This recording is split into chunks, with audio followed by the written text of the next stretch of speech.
તમે બધા છે ને તમારા છોકરાઓ નાના હોય ને ત્યારે ધ્યાન દેતા નથી, પછી બગડે ને ત્યારે તમને એમ થાય હવે આને કોઈક સુધારે તો સારું. મારે યુવાન માતા પિતાઓને કેવું છે કે અડધો પોણો કલાક તમે તમારા છોકરાઓ માટે પણ કાઢજો. નકરો ટાઈમ મોબાઈલ ને ન દેતા, નકરો ધંધાને ન દેતા, એકાદો કલાક પરિવારને પણ આપજો. મેં દિવાળી ઉપર ઋષિકેશમાં શિબિરમાં બધાને ભલામણ કરેલી કે આપણી પાસે 24 કલાક હોય એક દિવસમાં. તમે જરૂર તમારા વ્યવહારો ધંધા કરો, પણ 24 કલાકમાંથી 1 કલાક ઈશ્વર ભક્તિ માટે નીકળવી જોઈએ. જે તમારા ઈષ્ટદેવ હોય થોડી વાર એની આગળ બેસી શાંતિથી એના નામ જપ કરો, એનું ધ્યાન ધરો. કોઈ એનું સત્શાસ્ત્ર હોય એનું વાંચન કરો, કોઈ કથાનું શ્રવણ કરો, કંઈક જપ તપ વ્રત કે કંઈક કથા શ્રવણ. 1 કલાક આધ્યાત્મિક માર્ગ માટે કાઢવી જોઈએ માણસે, અને 1 કલાક પોતાના પરિવાર માટે કમસે કમ કાઢવી જોઈએ. મા બાપ હોય તો 5-10 મિનિટ એની પાસે બેસવું જોઈએ. સાંજે આવો તો ઘડીક મમ્મી પપ્પા પાસે બેસવું, વાતચીત કરવી. તમારા છોકરા હોય તો એની સાથે ઘડીક બેસી, બેટા શું ભણ્યું આજે, તને આજે શિક્ષકે શું ભણાવ્યું, જરા એનું લેશન હોય તો તપાસીએ, પૂછીએ, વાતચીત કરીએ. છોકરાઓને થોડો ટાઈમ દઈએ. થોડોક તમારી પત્નીને ટાઈમ દેવો છે. તમે આખો દાડો ધંધે હોય, આખો દાડો ઘરે હોય, તો સાંજે આવ્યા પછી અડધો પોણો કલાક એની હારે હળી મળીને બેસવું છે. આ ભાગવતમાં આવે છે કે કૃષ્ણને 16,108 પટરાણી હતી, ભગવાન બધાની હારે હળી મળીને રહેતા. પત્નીની પાસે અડધો પોણો કલાક બેસવું જોઈએ. મિત્રની જેમ એની સાથે રહી અને એના દિલની વાત પૂછવી જોઈએ, એનું સુખ દુઃખ પૂછવું જોઈએ, એના જીવનનું કંઈક. અને એક વાત તમને હું બહુ ફ્રેન્કલી કહીશ કે જ્યારે તમે તમારા પત્નીઓને ટાઈમ નથી દેતા, પછી એના મન ડાયવર્ટ થઈ જતા હોય છે. પત્ની તરફથી પતિ તરફથી પત્નીને પૂરો ભાવ પ્રેમ મળવો જોઈએ. અમુક ચીજો કોમન છે, પણ હવે મને હવે આજ કીધા વિના નહીં રહેવાય, એટલે હું કહું છું. હાજે આવો, તમે બહુ થાક્યા પાક્યા આવ્યા હો, પરસેવા આ ઉનાળાના ગરમી ને એમાં અમદાવાદની ગરમી, થોડુંક આવીને નાહી ધોઈ નાખવું જોઈએ. સવારે થોડાક મોઢા હરખા વિસળવા જોઈએ બધાએ. પછી મોઢા ગંધાતા હોય, શરીર ગંધાતા હોય, પછી એકાબીજાને અનુકૂળ આવે નહીં, ગમે નહીં. થોડું સ્વચ્છ રહેવું જોઈએ, થોડું સ્વચ્છ નાવું ધોવું જોઈએ, સ્વચ્છ કપડાં પહેરવા જોઈએ. એકાબીજાને થોડું ભાવ પ્રેમ આપવું જોઈએ. ક્યારેક ભેગું જમવાય બેહવું જોઈએ, ક્યારેક બહાર ફરવાય જવું જોઈએ, ક્યારેક તીર્થયાત્રામાં જવું જોઈએ. બધું એને થોડો ભાવ પ્રેમ મળે તો માણસનું મન ડાયવર્ટ ન થાય.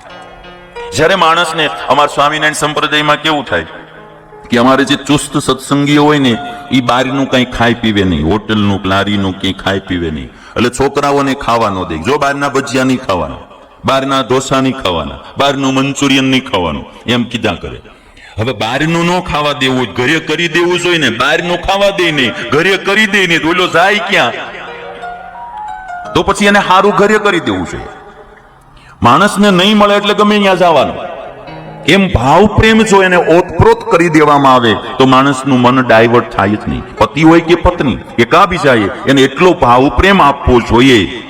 આ બહુ મારી તમને ફ્રેન્કલી વાત તમને હું આ કરું છું, જરા સ્પષ્ટ કાકરા કાઢી કે એકદમ સ્વચ્છ હોવું જોઈએ જીવન થોડું, અને ભાવ પ્રેમ એકાબીજાને આપવો જોઈએ, તો એકાબીજાના મન ડાયવર્ટ ન થાય. થોડો પરિવાર માટે સમય, 24 કલાકમાંથી 1 કલાક ઈશ્વર ભક્તિ માટે, સત્સંગ માટે કાઢવો. 1 કલાક પરિવાર માટે કાઢવો, કમસે કમ. વધારે નીકળે તો વધારે કાઢવો.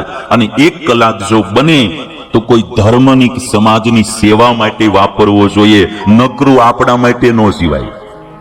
થોડોક સમાજ માટે પણ સમય કાઢવો જોઈએ. અમુક સંસ્કારો કેવા હોય કે માતા પિતાઓ નાનપણથી એવા સંસ્કારો નાખતા હોય, બેટા તું ભૂખ્યો સુઈ જાજે પણ કોઈ દી કોઈનું હરામનું લેતો નહીં. મા બાપના સંસ્કારો બહુ કામ કરે. ગાંધીજી એમ કહેતા કે મેં નાની અવસ્થામાં રાજા હરિશ્ચંદ્રનું આખ્યાન જોયેલું, ત્યારથી નક્કી કરેલું જીવનમાં કોઈ દી ખોટું ના બોલવું.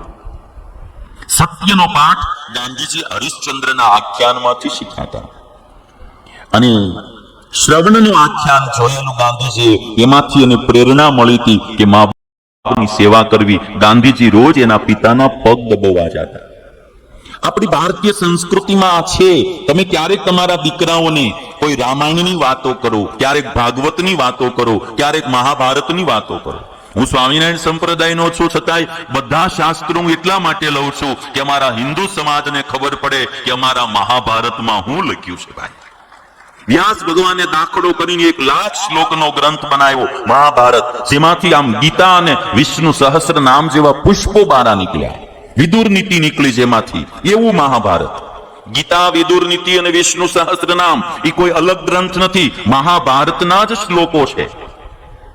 એટલે સમાજની માટે હું તો મારી રીતે થાય એટલો દાખલો કરું કે અમારો હિન્દુસ્તાની સમાજ સારો બને, વિવેકી બને, નમ્ર બને, સંયમી બને અને આપણા દેશનું નામ રોશન કરે એવો મહાન બને.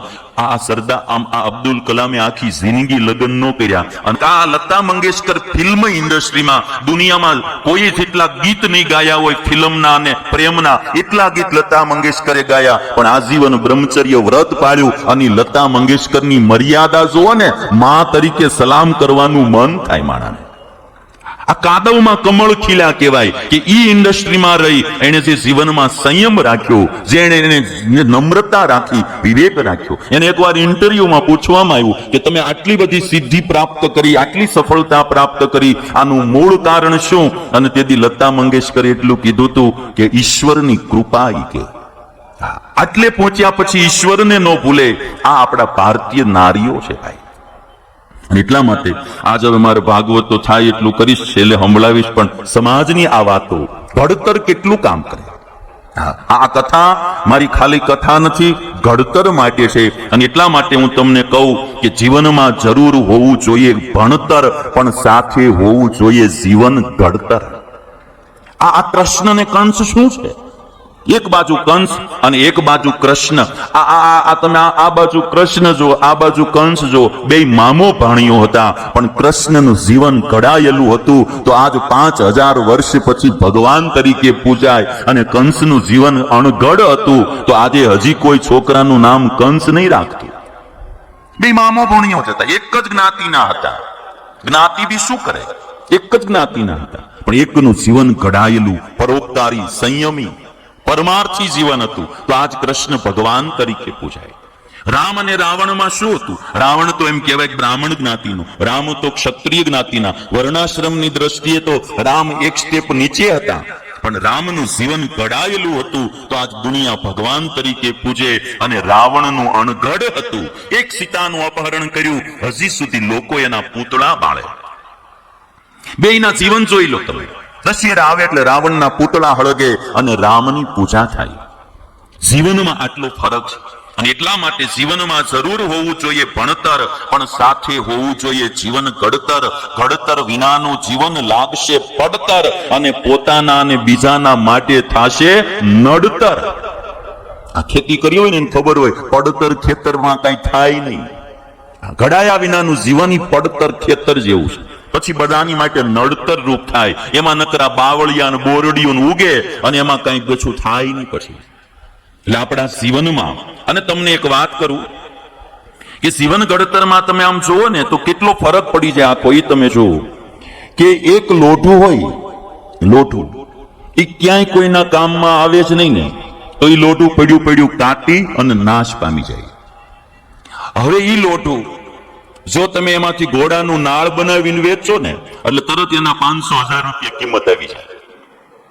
ઈના ઈ લોટાને તમે જો એમાંથી ટાચણીઓ બનાવો, ટાચણીઓ બનાવવામાં એ લોઢું વપરાઈ જાય તો એનું મૂલ્ય એટલા લોઢામાંથી કેટલી ટાચણીઓ બને, એની કિંમત ઈથી પણ વધી જાય આગળ. જો એમાંથી ઘડિયાળનો કાંટો બનાવવામાં આવે તો એનાથી પણ એની કિંમત વધી જાય. લોઢું એકનું એક હોય, એનું ઘડતર કેવું થાય એને આધારે એની કિંમત વધે છે ભાઈ. મારે તો હરેક જ્ઞાતિના માણસને કેવું છે કે જ્ઞાતિ કોઈ મહત્વ એટલું બધું ધરાવતી નથી. માણસનું કર્મ અને માણસના ગુણ એ મહત્વ ધરાવે છે. ગમે જ્ઞાતિનો માણા હોય, જો એનામાં કર્મ સારા હોય, ગુણ સારા હોય તો એ મહાન થાય ને.